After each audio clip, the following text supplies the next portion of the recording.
Hi అండి, welcome to my channel అమ్మ specials. ఈరోజు నేను పెసరపప్పు బిళ్ళలు చేద్దామని ఒక గ్లాసుడు తీసుకున్నానండి. ఆ గ్లాసుడు తీసుకొని శుభ్రం కడిగి నీళ్లు పోసి నానబెట్టుకొని 1 గంట నానబెట్టండి. నానబెట్టిన తర్వాత మిక్సీ వేసుకుందాం.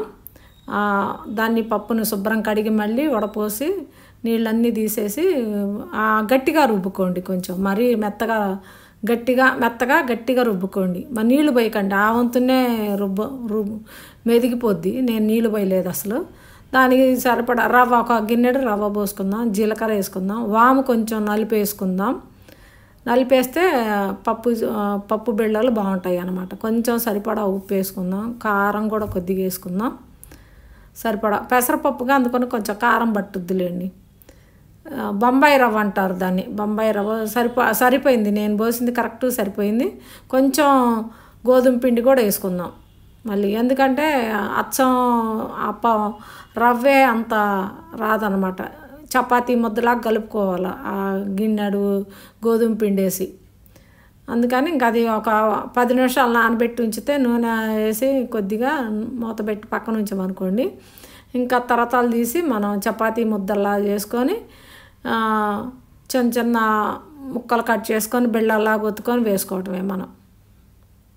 మధ్యలో ఫోర్క్ పెట్టి గుచ్చితే కానీ టేస్ట్ ఉన్నాయి, చాలా బాగుంటాయి అన్నమాట. ఇవి నేను అప్పుడప్పుడు చేసేదాన్ని పిల్లలు చిన్నప్పుడు, ఇంకా అదే గుర్తొచ్చి మళ్ళీ ఇది చేసి పెట్టాను అనమాట.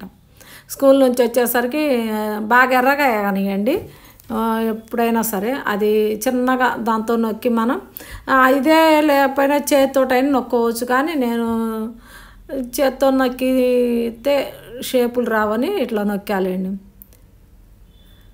తీసి ఒక్కో దాన్ని అన్నీ తీసుకొని వేయించుకోవటమే మొత్తం.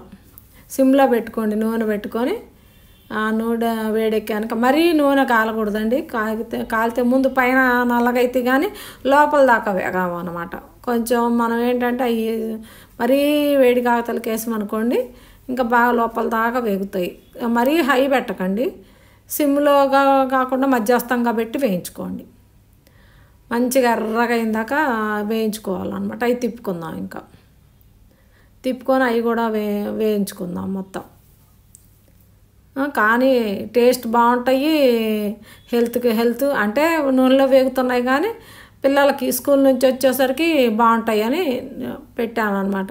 నేను మా పిల్లలు అప్పుడు వాడాగా, అందుకని అవి తీసి మనం డబ్బాలో కొంచెం ఆరనిచ్చి అమ్మటే డబ్బాలో పోసి పెట్టుకుంటే ఇంకా 10-15 రోజులు ఈజీగా ఉంటాయి అన్నమాట. బయటన్నా ఏం కావు.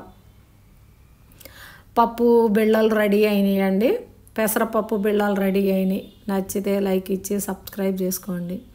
టేస్ట్ చేద్దాం. అవి కటాకటన ఎర్రగా కాలని కరకరలాడిని, కొంచెం లేతగా ఉన్నా కూడా కరకరలాడిని, కానీ ఎక్కువ రోజులు ఉండవు. అవి అయితే సూపర్ అండి. బాయ్.